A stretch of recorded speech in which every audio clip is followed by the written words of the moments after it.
Welcome back everyone. Today we're diving into one of Fallout 4's coolest features, settlement building. You might have seen the basics in the game's tutorial, but let's go a bit deeper and break down how settlements really work, especially if you're playing on survival mode or trying to make those extra caps. First up, you need to unlock a workshop. This happens in different ways depending on the settlement. Sometimes it's as easy as activating the workshop, while other times you'll need to clear out enemies or finish a quest before you can get started. Once it's unlocked, it's all about gathering materials. Scrapping clutter, old furniture, or junk you find in the world will give you what you need. Pro tip, the scrapper perk makes this easier, highlighting useful materials as you explore.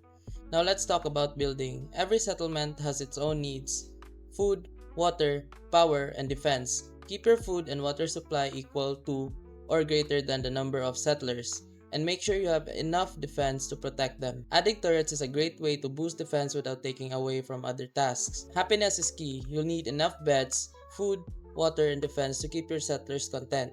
The happier they are, the better your resources will be. Also, don't forget about supply lines. They let you share resources across your settlements, making it easier to manage everything. To wrap it up, settlements are more than just a fun side feature. They're crucial for surviving on higher difficulties. They give you a safe place to sleep, store items, and restock on supplies. So make sure you're building and managing them well to get the most out of the game. Hope this helps you get the hang of settlements. And remember, if this video helped you fix something or saved you from wasting money, here's an easy way to support the channel. You'll find an Amazon link in the description. Bookmark it and use it whenever you shop. Whether you're buying tech or everyday essentials, a small portion of what you already spend helps support the work here at no extra cost to you. And trust me, Amazon won't even notice. If you want to support directly, you can also buy me a coffee or check out the phone accessories store link below. Totally optional.